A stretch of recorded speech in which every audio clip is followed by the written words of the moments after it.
Technology, learning and leadership, an expert panel on thriving in the digital age. It's a very special edition of Biz Bites where we have three visionary experts sharing their insights on navigating what is today's very complex technological landscape. We have a learning specialist in JD, we have also a spiritual coach in Cheryl, and we also have tech leader Dave joining us to reveal powerful strategies for continuous growth, authentic leadership, and leveraging technology for success. You're going to discover some practical approaches to daily learning, the secrets of intrinsic motivation, and how to balance digital tools with human connection. Whether you're an established thought leader or aspiring to be one, this conversation is one that is going to transform how you approach growth and innovation in our rapidly evolving world. Welcome to Biz Bites. Hello everyone and welcome to another episode of Biz Bites, proudly brought to you by ComTogether, the people behind podcasts done for you, because we're all about exposing other people's brilliance. Don't forget to subscribe to Biz Bites and check out podcasts done for you as well in the show notes. Now, let's get into it.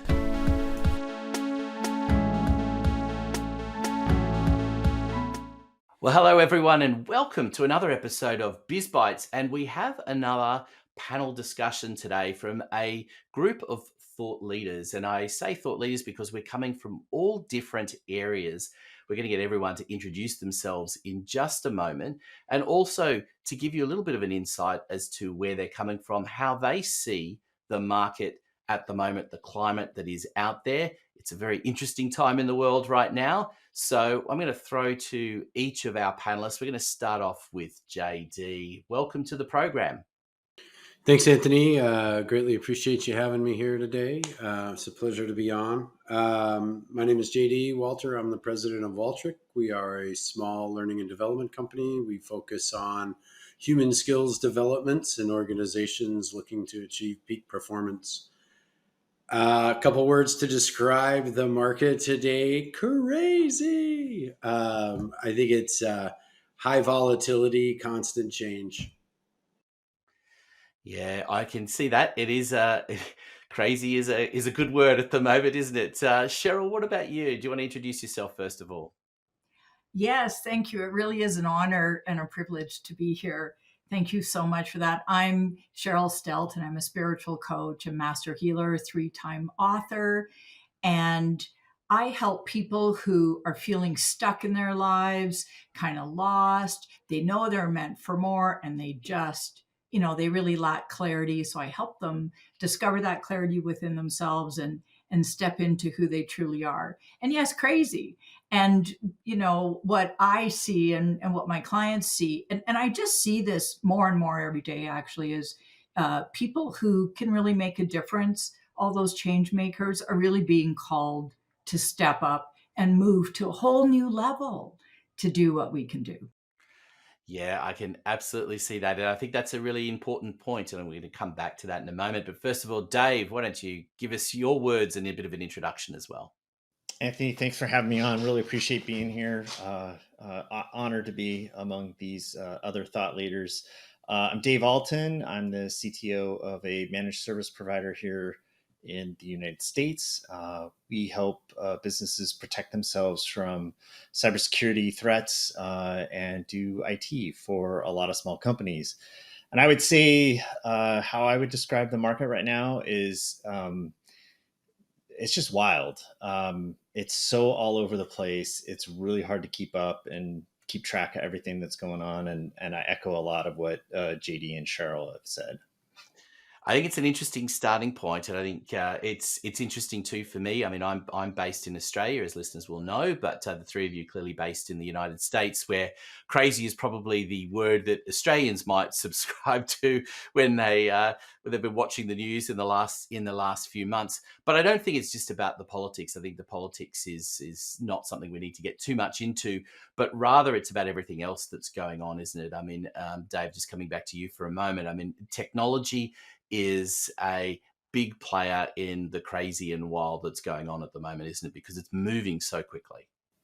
Yeah, not only is it moving quickly, but we have seen such a transformative time with AI and augmenting humans' abilities to do what they do day in, day out. That I think I've always been in the IT industry for way longer than I care to admit, and it's always moved fast. But these last 4 years they've been cyclonic, right? To just everything is like rotating around and moving and moving and moving, and it doesn't ever feel like there's a break. And then you add the global, trade, everything else on top of it. It just makes everything a lot more chaotic. I mean, chaos is an interesting one, and we've discussed that on the Biz Bites program in the past. But I think there's some chaos being deliberately created at the moment in many ways. And I think, Cheryl, coming back to you, I mean, how do people navigate through that? It's such a difficult time when things are not happening as where you kind of would hope that it would happen at a steady, slow pace, I should say. It's all over the shop. So how do you cope? How do you cope? It's such a great question. And number one, don't get bogged down in worry or fear, because so much of what's going on stirs up fear in individuals, and that's a low vibration. We're not going to be living our lives well. We are not helping ourselves evolve and grow and expand into, into humans, into what we all have the potential to really become. So noticing when you're in fear and seeing how you can really move into a higher vibration of feeling empowered. What can you do? And so that can mean, going to a yoga class if that feels right, or riding your bike, or connecting with a loved one, looking into someone's eyes. But it's also looking at yourself, looking inward and saying, what is it that I can do? Because we are all made of energy, and we are all radiating what and who we are and where we're at all the time. So talk about chaos in a mix of things. We have all these humans, and everything is energy. And so how do you really want to be in the world? And what is your contribution? Big or small, we can all make a difference. And so taking that place of empowerment and making decisions for yourself in a positive way.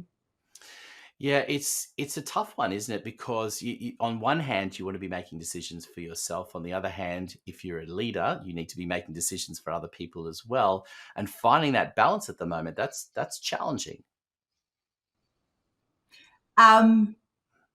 Yes and no. It's really making that commitment. I just got off a call a little while ago with a woman, and another woman this morning that I did a session with, and I just see how specifically how they're being called. So I do chakra readings, I do readings on people, I can see their energy. And even when we're doing something for ourselves, it affects the greater whole. It affects those around us. So I can see where people are blocked, and I can let them know what they can do about that and how they can move into their superpowers. And the superpowers are the light, are the energetics. So I'm not talking so much at the level of the mind or what we can do physically, but helping ourselves evolve.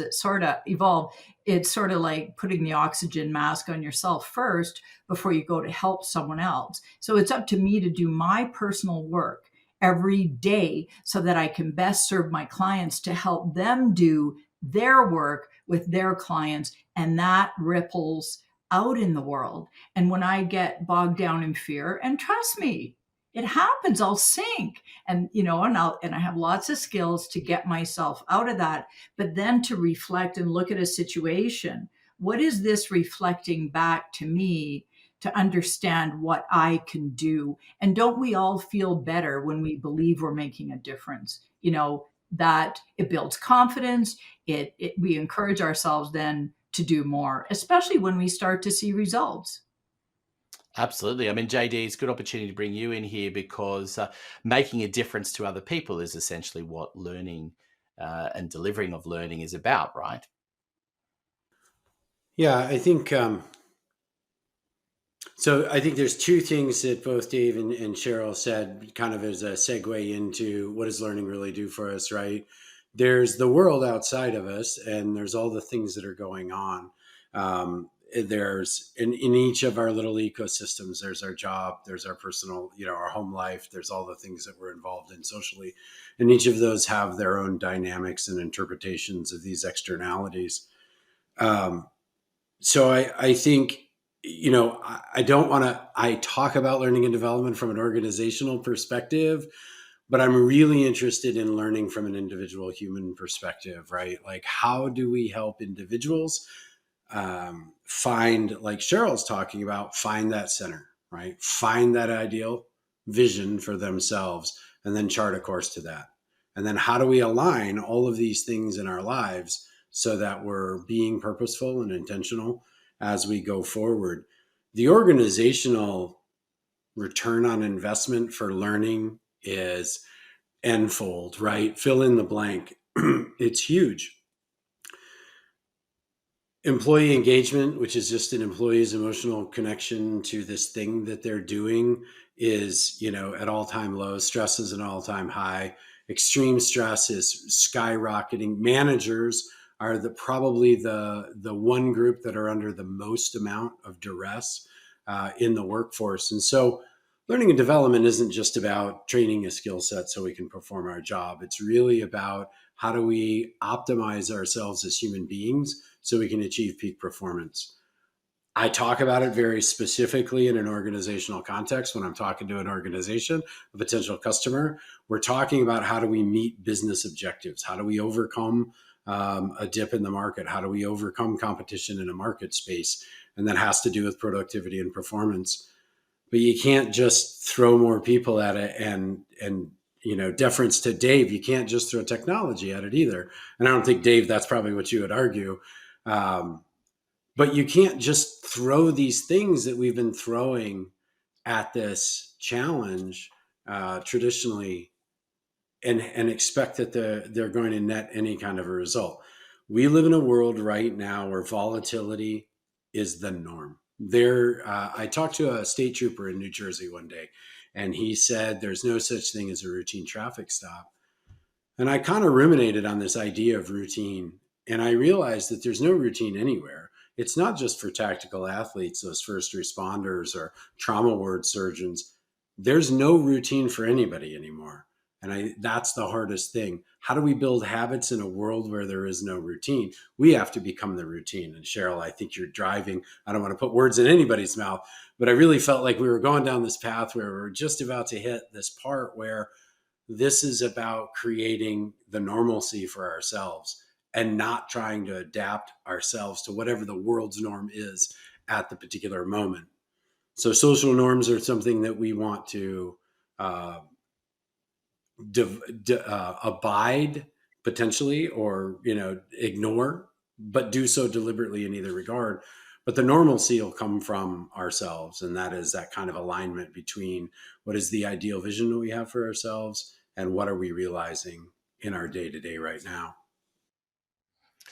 Dave, I'm going to come back to you in a minute about the technology side of things, but Cheryl, just to pick up on that point, I mean, how easy is it for people to find that sense of self amongst the chaos and the crazy at the moment, and to work out, I mean, particularly even in terms of learning new things, that's a difficult thing for a lot of people to accept that they need to, and to actually find their space about what is right for them to learn and how to learn. And I think it's such a crucial point, because I believe it's a human need. Learning and development is a human need. And so many of us, so many people get to a place of stagnation. And historically, that's what retirement was all about. Become stagnant. You're done. You hit the age of 65 is what it used to be, and you're going to retire and get your Social Security. I'm actually Canadian, so your Canadian pension, whatever it is. But to recognize the need to learn, no matter what happens in learning and development, you're going to grow. And we are all meant to evolve. There's no plant out there. Think of the plants, anything in the natural world, the trees, even crystals. Everything grows. everything grows. The plant doesn't go, yeah, okay, well, I'm done. I'm just going to sit here. And if it does, if it's not getting nourished, it's going to die. So we must nourish ourselves, whether that's through books, listening to podcasts, going inward and finding our own truth. So your learning can be multifaceted, but the number one thing is to make sure you're learning. And yes, there's time to integrate what we learned. That's part of the developmental stage is the integration. And in our culture today, I think way too much emphasis is placed on external learning. If we go back to the truth, or at least the truth for me, that all the answers are inside me. So I don't tell my clients what's true for them. It's just like if I'm going to learn, like you're saying, JD, you want to empower your students, those that are coming to you. And even in IT, everything is you want to empower them to find the answers. That's the empowerment of learning. It's not, I traveled in many countries, and in Africa, all those kids, they only learn through memorization. It's just see how much you can stick in there and hold. And that's the learning. It's teaching to think for the self, but it's, we all have the opportunity in this lifetime, and it's intentional, and it is required that we continue to learn. My grandmother used to say that, and I'm no spring chicken here, folks. She used to say, Cheryl, you're always learning. Don't stop. If you stop, you might as well be dead. And so I think it's something that has sort of been forgotten in many ways, and that I think of it as a human need. It's required. Yeah, I think Dave, bringing you in here, I think that picking up on that point, I mean, I think we don't have much choice sometimes particularly when it comes to technology and business. There's a lot of pressure to learn new things. I know I was sitting yesterday afternoon learning new things about a CRM that I've had for a little while and didn't realize all of these things that it could do that I'd like it to be able to do. And it's, you don't sit and think about it as learning often, but the truth is it is. And we are, but there is a lot of pressure to do that, particularly on the technology side. Yeah, I mean, we, as a technologist, and sometimes I call myself a solutionist because I'm always out solving problems. Sometimes I think we overcomplicate things too. I have had many a client come to me and say, hey, find me the magic bullet that does this. And the answer is, well, it's that pen and paper that you have sitting there. Like I can build this really cool tech thing that will do all that stuff you said, but it's going to cost you $1 million and it's going to take me 2.5 years to get it done. That pen and paper, that'll take care of it right now. Like, you don't have to wait, you don't have to wait and pay for it. And Cheryl, I love what you're saying about learning, because I try and set aside just 15 minutes a day to learn something new. And it doesn't really matter what it is. Like sometimes it's silliness. Sometimes it's technical. Sometimes it's how to listen better. It's so important to my routine to have that little tiny bit of I get to learn something new. And I think when we dedicate ourselves to that, when we dedicate to, hey, we're always learning and we're really always committed to that, I think things open up to us that, wouldn't have before. And I know I mentioned AI when we kind of started talking, and I know that's the buzzword and everybody's like, it's all over the place, but it really has been something that I've used as a tool to point me in the right direction of things, because I don't know everything about tech. I don't know everything about life. And I surely don't know everything about myself, but AI has given me kind of inroads into things I would have never looked at before. So tech is just a tool, just like the, a pen and a piece of paper is. You can use it to get better at stuff and learn new things and really capitalize on the world of information that is out there, that there's no way humanly possible to go and learn all of that, right? You have to find some way to filter it. And I found that AI is a good way to do that. But there's a lot of other cool new tools to do that with as well. And some of it is just like what we're doing here, right? Having conversations with people. I love getting on these panel discussions, and I'll jot little notes down. Other panelists will say, "Man, I've never heard that before. I got to go check that out." Right. And connecting with people. So it's I don't think there's any one way to do this, and there's definitely not a right way to do it. I think there's a right way for you. I think the one thing that we're missing is that accountability of taking that on, right? I think too often we put a lot of blame out there. Oh, the world's terrible because so-and-so did this or so-and-so did that. And I take the attitude of it's all my fault. Everything in the world is my fault, because if I do, then I have some power to do something with that. If I say, oh, it's somebody else's fault, well, then it's all on them, and they have all the power to fix and change and do whatever. But if I say, hey, if that's on me, I can do something to make that better. I get all that power back, and then I get into a learning mode, or I find new balance in my life and things like that. So, Cheryl, I love what you're saying about learning. It's awesome. And I think it's a good cue also to bring back JD into this discussion, because I'm intrigued as well about the different ways people are learning. I mean, Dave talked about being deliberate in doing something every day, and I don't know if everyone puts a label on it and does that every day, but I think it's hard pressed to find a day when you're not learning these at this time with so much going on. But I'm interested as well in terms of the kind of learning that you're delivering.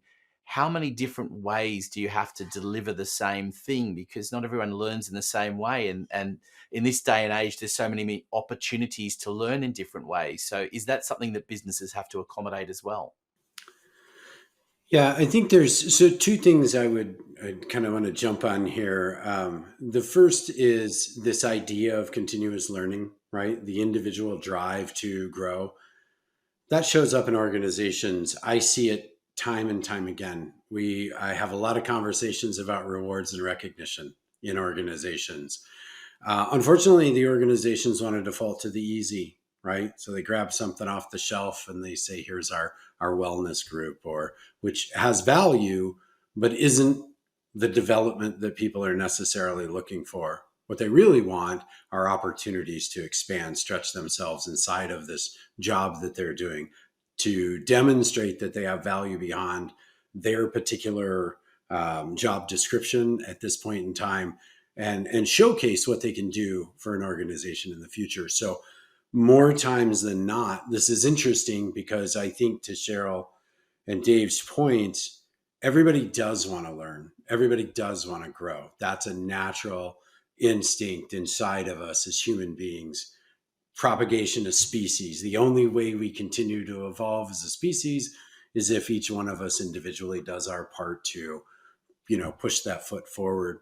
So I think inside of organizations, what you're seeing is people are starting to step up and say, my growth is not just training. It's not just this class that you want to put me in. It's give me that project. Give me that high profile, quick turnaround project that everybody's going to be looking on. I want to see if I can do it. I want to stretch myself.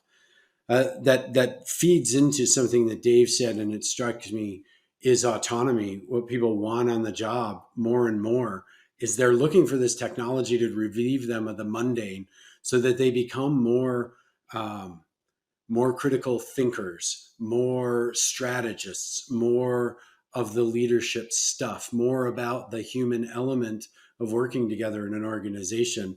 Productivity is productivity, and we'll always get the work done. What we're looking for is ways to bring more to the table. I don't want to just come in and stamp out widgets all day long. I want to think about the assembly line, and I want to make a contribution to refining it. I want to say something about this process that I'm involved in. And that, I think, is a growing trend across all workforces, that workers are looking for more opportunities to be autonomous, to be able to take risks, to be able to make decisions, and then to be celebrated when those things fail as much as they are when they succeed. So the challenge to organizations is really structural and maybe policy driven.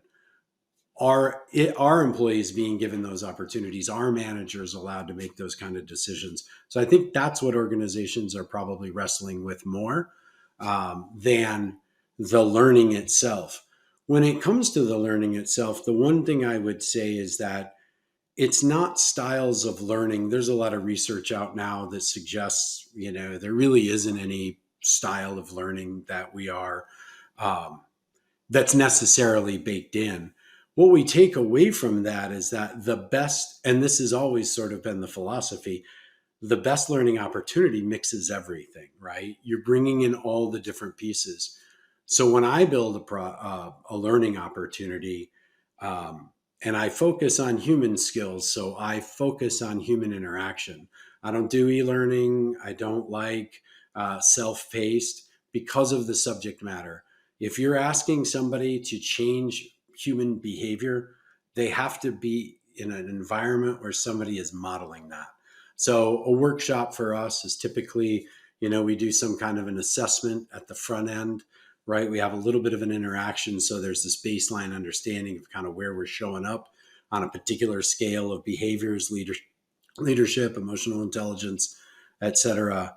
Our workshops have some lecture, of course, with lots of small group discussions. We want peer-to-peer interaction. We want everyone in our workshops to get comfortable collaborating. So it's a skill set. I don't have to teach it, but we can implement it in every one of our workshops. We do a lot of scenario-based role playing so that there is an opportunity to practice. So we try and identify right behaviors. We define those right behaviors. We give them some ness of their own. And then we talk about them, and we talk about how we experience them. We talk about how they show up. We start to model them. We start pointing at each other and saying, I think that's mostly it. Nope, that missed it. That kind of interaction is what takes all of our learners to this collective point where we understand what the desired behavior is, fill in the blank of what it is, and they're able to move forward with it. They have a language now. They can talk to each other about it. They've got some coaching on the backside. So whether it's one-on-one or small group, we can come back and we can continue to help them individually or collectively develop along those action plans. So to your question, I think I don't put a lot of stock on learning styles. I do understand everybody has a preference for how they want to intake information and how much time they need to digest that information, contextualize it, and then get ready to have the conversation. So that's the part of the scenario. I like small groups too. Too many people in the room, you really can't give that kind of attention to folks.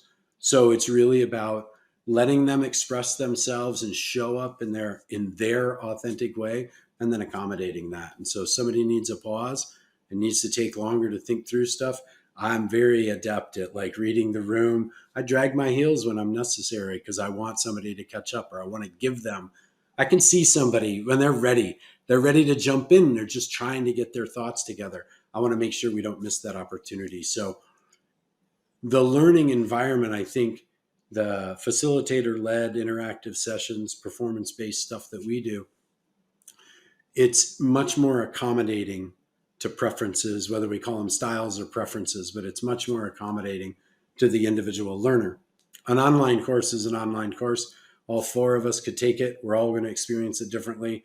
The level of knowledge that we take away from it is going to be different, and our acumen in performing whatever the thing is that we're supposed to perform at the end will be varied. Not that anybody will better or worse. It's just we all have a different experience with it. And so we really want to get the most out of the learning experience. I always advocate for put more time and energy into the interaction, into experiential learning, and see the dividends pay off. I think too many companies, as a closing thought, too many organizations run out, they buy an LMS, there's a bunch of content in there, and then they throw it out there and say, take whatever you want, but just don't do it during working hours. First of all, this is part of the job, so pay me for it, right?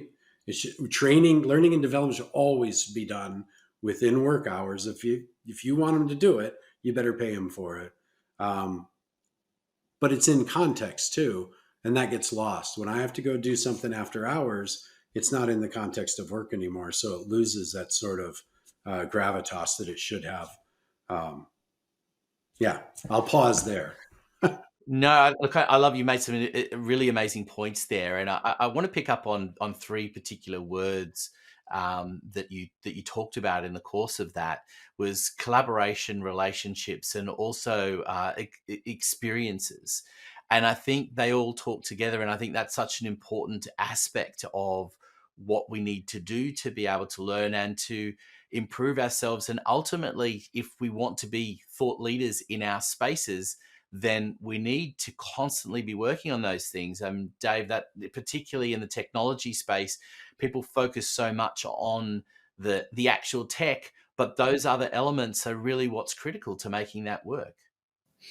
Yeah, and I the whole idea of learning is so interesting to me because I think about how I learned this, and it wasn't like I didn't read a book. It was like 1984, and there was no such thing as internets and things like that.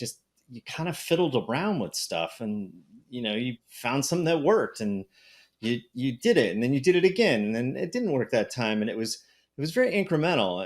And I'm sure people know of agile kind of methodology around project management and things like that. And I think it's a really good just kind of way to think about life is that everything we do is incremental. All of it. It's all incremental learning because everything kind of builds on everything else. I'm sure Cheryl could talk about how, once you understand your kind of spiritual journey and how you, connect with your energies and things like that. Like once you understand that, then you can go to the next level and you can take it further. And I think all learning is kind of based around that. And we see that in tech, we see that in life, in being a thought leader. Like I see a lot of people trying to be a thought leader. Like there is that, it doesn't exist. That you just are, you aren't. And you aren't, you're not you're not a thought leader because you're trying to be like, all you have to do is say you're a thought leader. Like the minute you recognize that I am that, you are that, and you get to start doing that stuff. Now, are you perfect at it? Are you always going to be the smartest guy in the room? I would argue that if you're the smartest guy in the room, you're in the wrong room.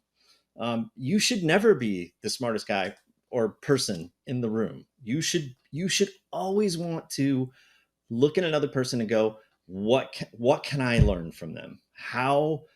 And how can I make a difference in that person's life? And I think if we did more of that, just in general, for the world would be a far, far better place than it is maybe at this very moment in time. So I think continuing to learn how to interact, collaborate, be part of this thing called life, instead of worried about what label we give it or how we're perceived or what other people think about it or any of that kind of nonsense that feeds into that fear, uncertainty, and doubt, right? Like let that stuff go because it really isn't going to make a difference day in, day out. At the end of all this, I don't want to be remembered as a guy that was scared of everything. I want to be remembered as a guy that, made a difference in somebody else's life. And whether that's just my son who's 14 and playing baseball and, is having the time of his life, or, my staff that works with me or my clients, I'm here to make a difference in whatever way I can. And a lot of times that's technology because I'm really good at that. But a lot of times it's just listening, like just paying attention and being present is such a lost art. Like I have to keep talking to my 14-year-old son, like, look, put the phone down. I know you think that is your world right now, and to some degree he's not wrong, but put the phone down. Like you don't need to doom scroll for 4 hours and pretend like you're having a conversation with your wife. It doesn't really work out all that well. Trust me, I've done it. Yes, and it's that, it's interesting, isn't it? Because we were all brought up with this idea of, multitasking just doesn't work. You're not really doing this, a whole bunch of things at once. You're only doing one thing and not really paying attention to the others. And yet we have a generation that are focused on, even the simple act of watching TV. When was the last time someone sat down in front of the TV and didn't have their phone in their hand and were, scrolling through emails or looking at things on social media as well as what's on the show. And did you see that scene? Yes, I saw it. No, you didn't really see that. And was it critical? It's just nobody is sitting there and just paying attention anymore. It's not something that we're teaching people. And I think having that, coming back to you, Cheryl, and having that stillness and that ability to reach inside and then to look at the impact that you can make on other people, that's a learning skill within itself these days that seems to get neglected. Well, and what we're doing with all our learning, I'm listening to you and JD and everything that you're doing and what you're helping your people with, everyone that comes to your trainings that you are personally involved with, you have developed the neural pathways in your brain. That's all energy moving certain ways. And you're helping people learn how to collaborate at high levels and receive the information and all of that to help them develop the neural pathways. And so, Dave, how long have you been learning something for 15 minutes a day? You've got that neural pathway nailed, right? And you're doing so much in the world with IT, or maybe you've really strongly developed that neural pathway of figuring things out as a way of learning, whatever it is. I believe that everything is here for our learning. Relationships, we don't get married with the how-to map, and there are how-to maps, but there's no cookie cutter how-to map really for anything, whether it's friendships, marriages, father, daughter, son, relationship, all of those relationships, and the relationship with the self. So it used to be, psychology used to really believe that there were, in our early development, that there were certain things that were permanent in our brains that were developed in certain ways. And we have discovered that that is no longer true, that because of the brain's neuroplasticity, we can learn anything. We can change how we think. We can change how we look at the world.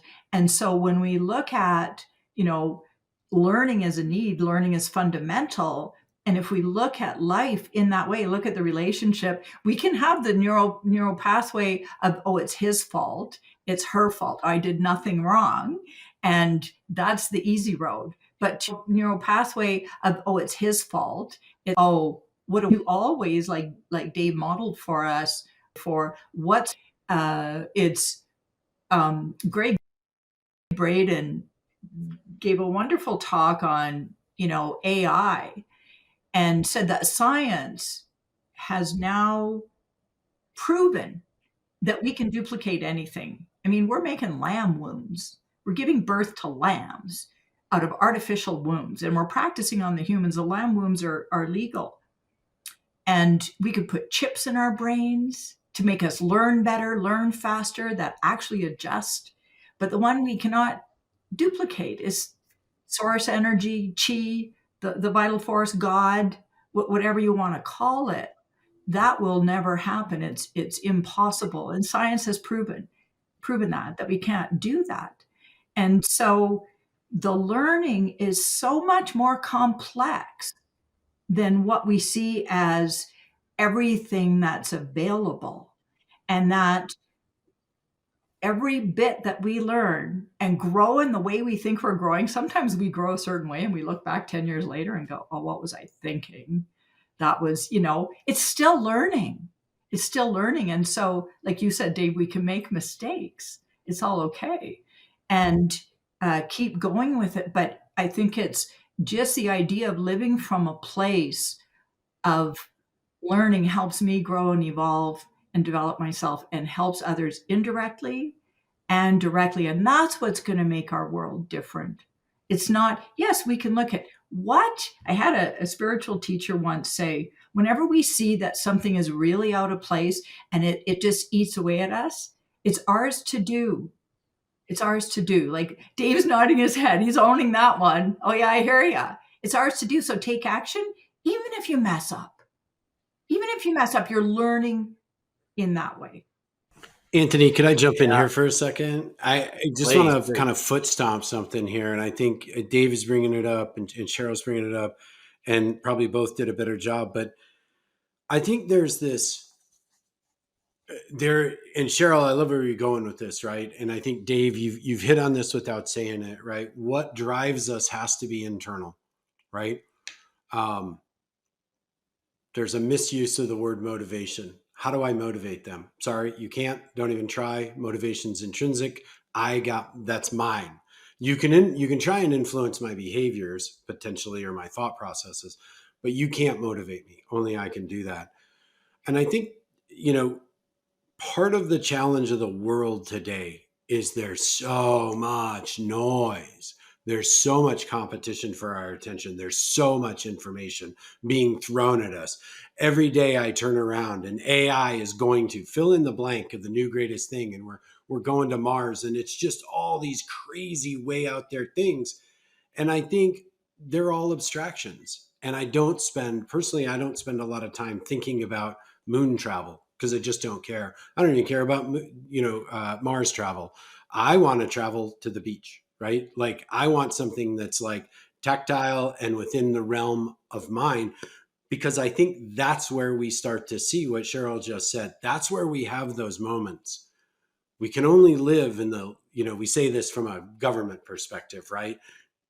Citizens can only experience government at the local level because it's the only place that it's actually physical, right? We drive on the roads, we see the water come through the faucet, we watch the sheriff drive down the street. Anything beyond that is an abstraction and it's hard to get our heads around it. So I think there's all this demand for our time and our attention these days and the things that we're supposed to learn. I want to go back to Cheryl's point though, but if you find that internal driver, right, that motivator, to Dave's point, to learn and grow and to be the best version of you that you can be, then the opportunity to make those significant contributions become available to you. Because if you're distracted by everything that's out there, that's all you're ever doing is you're looking down the road. You're trying to find this place to fit in. And it's like, I live in Southwest Florida. And so for anybody in the US, you know what driving in Florida is like on the interstate. Um, it's like trying to merge onto 75, the interstate during rush hour. You better be doing 90 or you're going to get run off the road, right? Like, because everybody's moving so quickly. And that's what feels like it. It feels like every time somebody says, well, we should, and they point off there in the distance, I can't get my head around it. It's a subtraction. It's too far removed from me. I can't do anything about that. There's too much competition. But if I reframe my thinking, I actually can influence it, but I have to start right here. I have to be, to Dave's point, I need to model what I believe is right behavior. And I'm not going to tell people I'm doing it. There's an old Zen koan riddle, right? And it's a student and the master, top of the mountain. They're sitting there meditating. Student says to the master, Master, what do we do when we achieve enlightenment? And the master says, go home, right? Just go back to your lives, citizens. And I think there's a lot of this baked into what we're talking about today. There is learning. There's learning and growing because I want to be the best version of me that I can be so I can make my contribution to the species.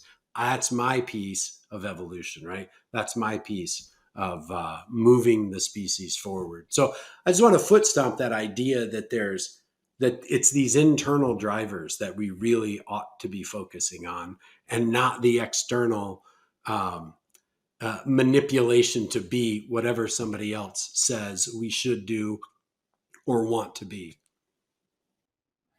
I love that. And I know we've got to wrap things up in a moment, but I just want to bring Cheryl and Dave back in here to finish things up. How important is it in this day and age to take all of those things on board that JD was just talking about and also have that, drive yourself to be able to stand out, particularly in an age where in many respects technology is leveling the playing field. So being able to stand out should be an internal motivation, shouldn't it, Cheryl?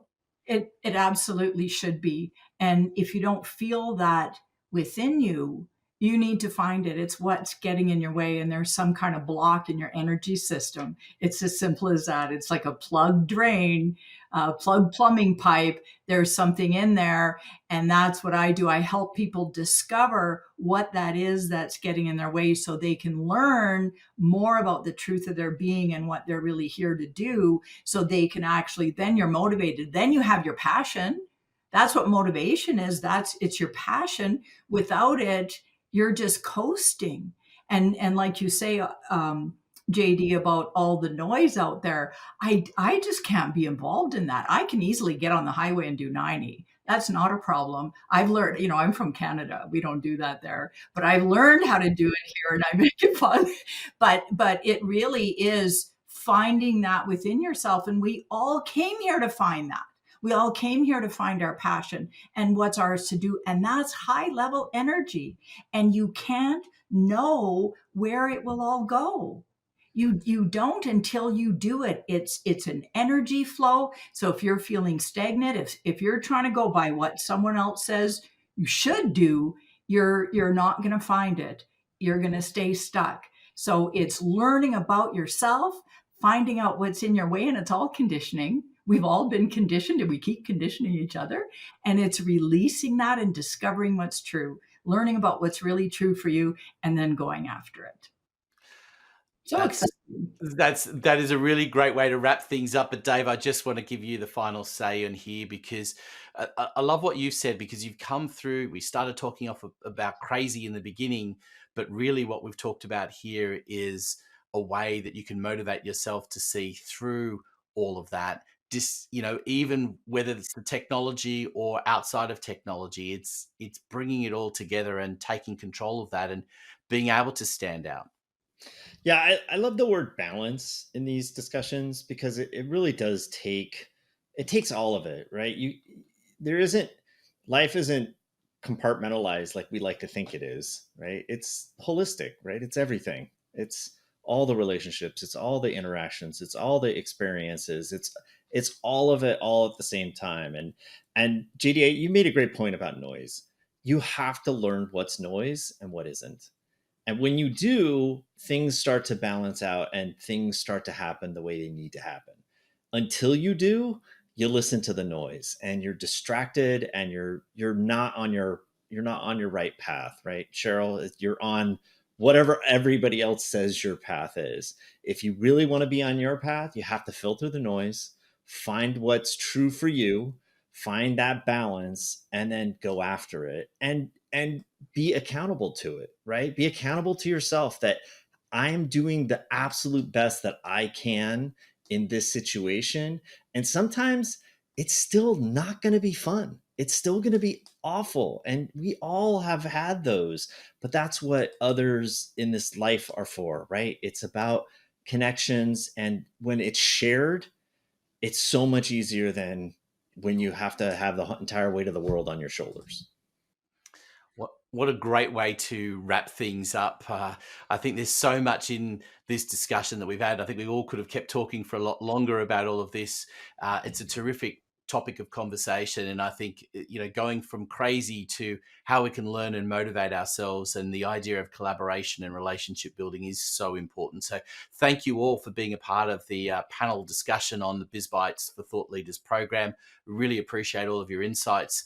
And of course, we will include details on how to get in contact with each of our panelists in the show notes. But for now, thank you, each of you, for being part of the program. And thank you, everyone, for listening in. We hope to have your company next time on Biz Bites for Thought Leaders.